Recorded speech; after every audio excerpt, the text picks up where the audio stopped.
Le Bénin est un pays de pagaille. Nous sommes un pays de pagaille.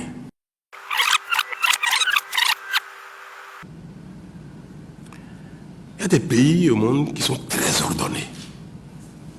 Quand vous allez en Europe du Nord, les pays d'Europe du Nord sont très ordonnés. Ils l'ont bâti avec le temps parce qu'ils sont eux-mêmes de tempérament discipliné et ordonné. Et moi, je ne pense pas que Dieu ait créé l'homme en créant certains ordonnés, disciplinés, et en créant d'autres pagailleurs. Je ne pense pas. Je pense que c'est l'histoire des peuples qui instaure l'ordre, la discipline.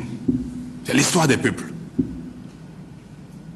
Et on voit beaucoup d'Africains dans ces pays qui vivent bien, qui respectent l'ordre.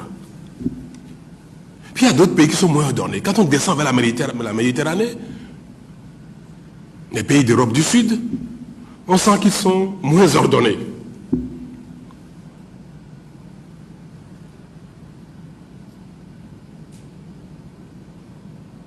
Quand on va en Amérique, on constate les mêmes choses. Quand on va vers les régions tropicales, on constate la même chose, moins ordonnée, moins disciplinée.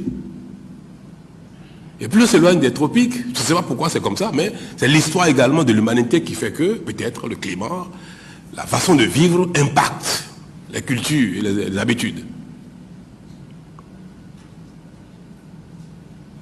Mais dans les tropiques aussi, il y a des pays très ordonnés, qui ne l'étaient pas il y a 20 ans, il y a 30 ans, mais qui sont devenus ordonnés. Moi, je vois le Rwanda avec admiration, tout le monde en parle. Je vois le Botswana avec beaucoup d'admiration. Malawi avec beaucoup d'admiration. Malgré leur ordre, leur discipline, leur avancée, leur développement, il y a autour d'eux des pays qui également sombrent dans la pagaille.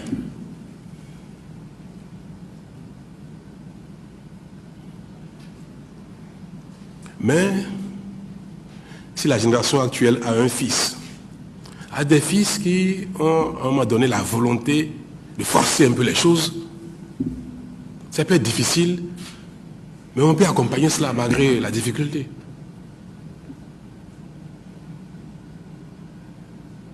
Le Bénin est un pays de pagaille. Nous sommes un pays de pagaille. Parfois nous sommes fiers de ça.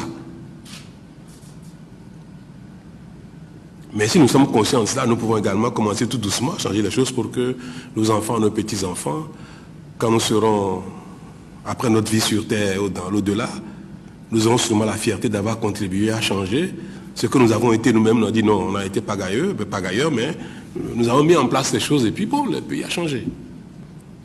Voilà un pays dans lequel les rues sont encombrées d'étalage. Parfois, on s'assoit au bord sur les trottoirs, sur les rues, et puis on joue aux cartes ou à Dji. On fait le commerce, c'est vrai, pour vivre.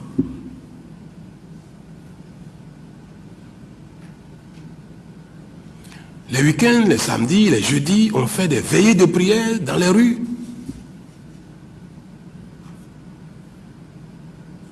Les vendredis, on occupe les rues, les trottoirs, pour prier, sans gêne.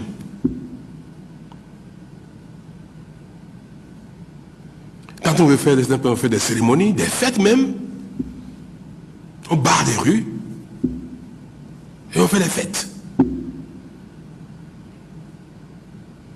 Quand des cérémonies de vaudou ne peuvent pas avoir lieu, on ne se gêne pas. On barre des rues. Parfois, le chef de quartier autorise, le maire autorise, ou même parfois sans autorisation.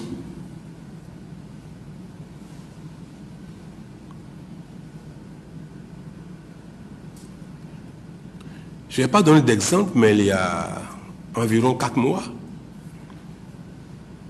dans Cotonou, les gens ont érigé une bâche dans une rue, ça a duré 3 jours, pour une messe. Ils ont barré la rue pendant 3 jours.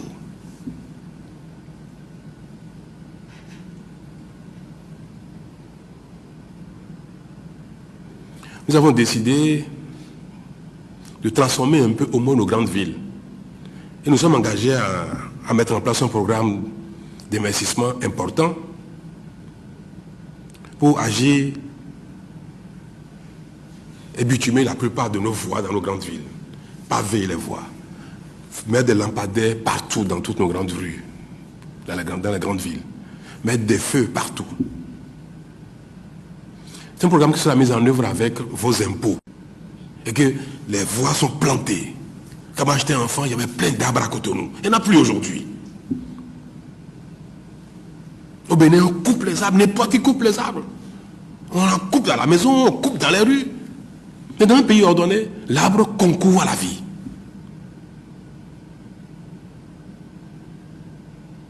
Bientôt, on va prendre une loi pour interdire que pour couper un arbre dans sa propre maison, il faut demander l'autorisation du maire.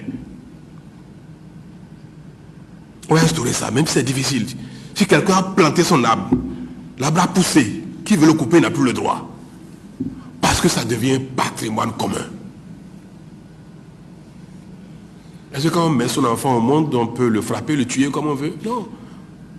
Parce que l'enfant devient la propriété de l'humanité. Et nous avons collectivement l'obligation de protéger. C'est comme ça pour les arbres aussi. Parce que les arbres sont indispensables à notre vie. Il n'y a plus d'arbres à Cotonou.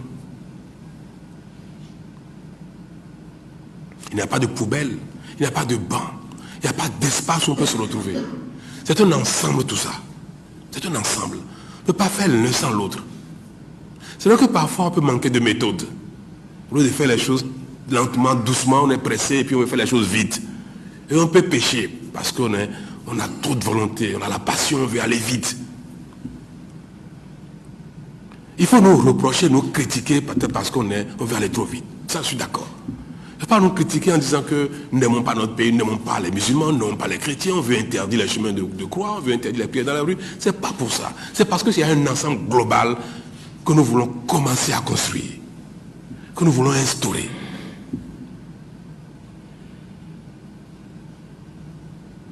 Quand vous allez en Algérie, on ne prie pas sur les trottoirs. Il est interdit de prier même sur les espaces qui jouxtent les mosquées. C'est interdit. Pourtant, c'est un pays musulman. L'Algérie a 99% musulmans. Un pays du Golfe, où l'islam est né.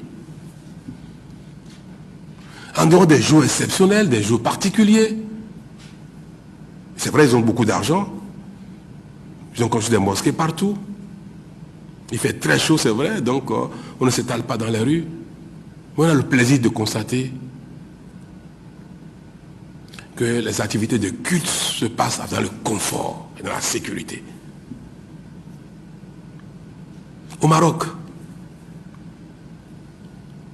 on voit difficilement dans certaines villes, petites villes de taille, à Rabat, on observe comment ce qui se passe à Barbès ne se passe pas à Rabat. Pourtant, le Maroc est un pays musulman. Même s'il n'y a pas d'interdiction, il y a une culture qui a fait que la ville est plus ordonnée. Le comportement humain est plus ordonné.